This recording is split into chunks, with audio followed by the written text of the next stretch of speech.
the answers. Welcome to our class. We have a very interesting question tonight from a Christian woman. Before we get to that question, I want to talk about the class that has started just this month, and that is Fundamentals of the Faith. Now, why is this class so different? It's because this class is designed to be a ready-made family Bible study devotional. It doesn't matter if your family is a family of one or a family of 12. You can all benefit from this study. Now, the study comes with a study guide, which I will give you the email address at the end of this class on how you can get a free copy of this study guide.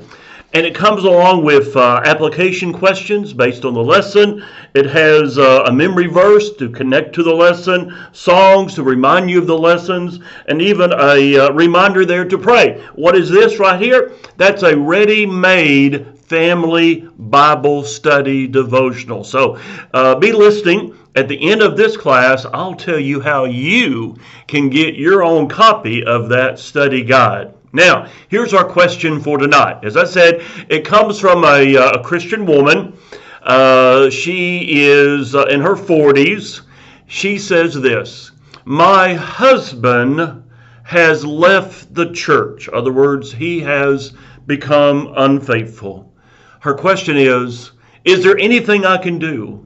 Is there anything I can do to help pull him back? Yes, there is.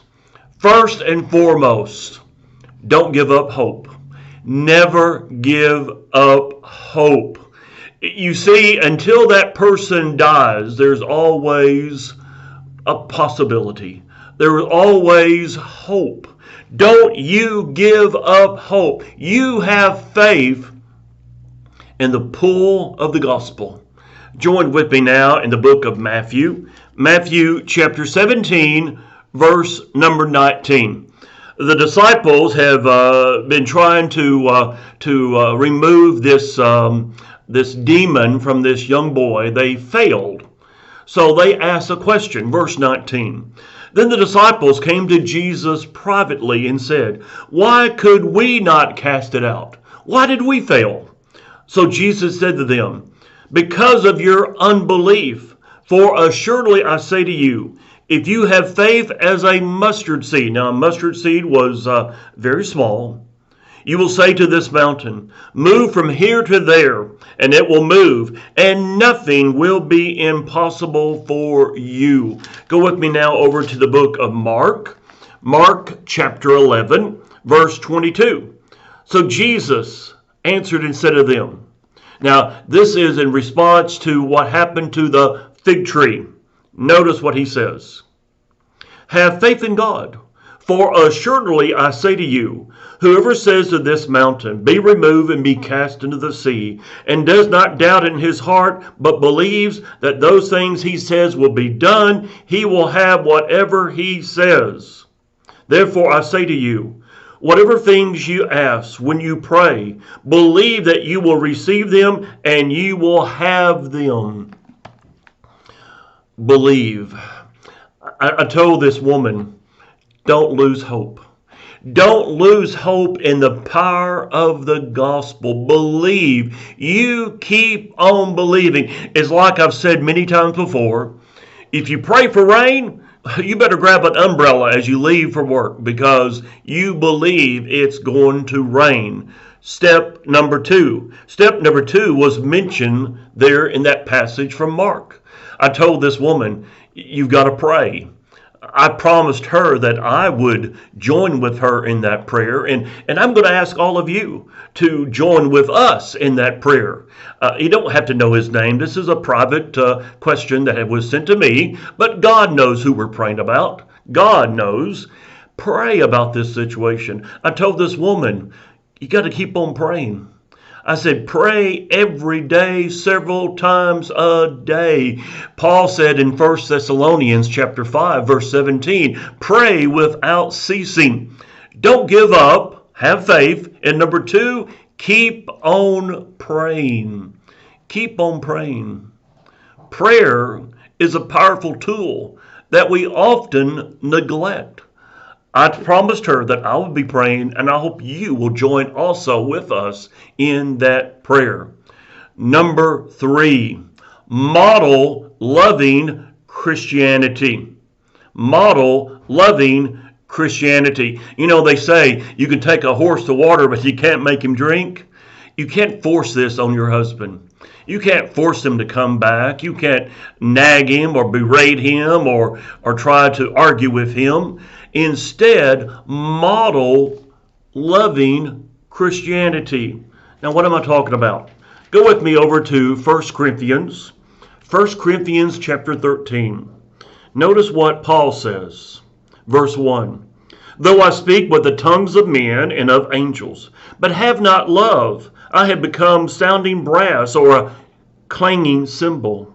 And though I have the gift of prophecy and understand all mysteries and all knowledge, and though I have all faith so that I can remove mountains, but have not love, I am nothing. He ends that chapter with verse 13. And now abide faith, hope, love. These 3, but the greatest of these is love. I urged her to keep on loving him as a good Christian wife should. You might win him back through your loving example. Peter talks about that in his letter. Love him back. Lead him back to Christ with love. Model loving Christianity. Step number 4. Leave the door wide open. Now, what do I mean by that? Well, I encouraged her to invite her husband to church activities. Maybe he doesn't want to go to a worship service, but if there's a church activity, a fellowship event, something that he might enjoy, okay? They have one grandchild, and the parents and the grandchild attend worship service at this congregation. I said, anytime that grandchild is doing something there at the church building, be sure to invite your husband to come along. Leave the door wide open. You know, the prodigal son, when he realized how he had lived his life, he comes to his senses while he's feeding the pigs, and he's coming back. But did you notice that the father, when he sees him at a distance, goes running to him?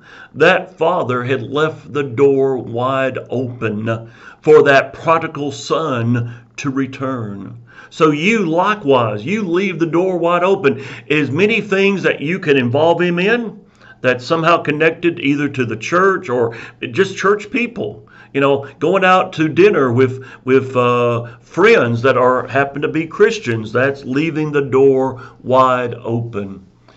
And then step number 6, ask others to help. He's got friends that still attend. He's got family, as I mentioned, their son, their daughter-in-law, their grandchild attend. Ask them to help you. Ask them to be involved in inviting him and helping him, and even encourage people to send cards occasionally, to send text messages occasionally, maybe to send email, non-threatening. You know, you're not beating, trying to beat a dead horse here, but you're just sending in love. One man that I knew that had become unfaithful, every week somebody from church, they took turns, somebody from the church would reach out to him with a card or maybe a text message or an email or maybe even a visit. And that certainly helped to bring him back. I told that story to this wife because I wanted to give her hope. Because this man that I'm referring to, he lived about 30 years or so away from God, unfaithful to God, and came back before it was too late. So what do when we have someone that departs from the church? They once knew God and they have now left. Number one, we don't give up hope. Number two, we pray. Number three, we model loving Christianity in front of them on a daily basis. Number four, number five, excuse me, I'll get my list wrong here. Number five, we leave that door wide open. Invite him to as many things as possible. Have him to mingle and fellowship with other Christians, maybe at a meal or whatever. And then number six, we ask others to help. We don't give up hope. We keep on believing. At this time, I'm going to need your help. Please click on share and share now, and let's get this message out to more people. That would help me out so very much. I would appreciate that. Here at the 70 West Church of Christ, we have classes for you. We have classes for you Monday through Saturday. It's at 7 and 9. Notice 7 and 9. 7 a.m., 7 p.m., 9 a.m., and 9 p.m. Please join us. I think you'll be blessed by tuning in to one of our classes. Now, we have not forgotten our young people. We love our young people. We have classes for young people every Friday and Saturday night at 8 o'clock. Now, would you like to send a question in? Do you have a question? Just email me at preachermichaelcox@hotmail.com. Now, this is the address you use if you want to request the study guide. Now, we're still hoping to eventually get the study guide loaded on the website. We haven't done that yet, but right now, this is the way that you will receive it. Just request it at preachermichaelcox@hotmail.com. Speaking of the website, we have some wonderful study tools there. Our website is hotspringschurchofchrist.org. Have you downloaded my free app? I'm talking about Truth.fm. Truth.fm. Great Christian programming at Truth.fm.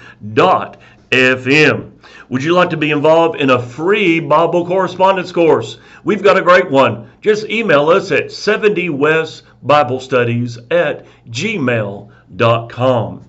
Now, would you like to receive our free publication? Have you noticed we love the word free? We use it a lot. Well, this is free. House to house, heart to heart, free publication. Just email us and give us your mailing address. At the 70 West Church of Christ, you're always a guest. We meet in the building that's located at the top of the hill at 948 Airport Road here in Hot Springs, Arkansas. Remember, you're always a guest at the 70 West Church of Christ. Now, it is our hope, it is our wish, it is our prayer that each one of us live for Jesus 24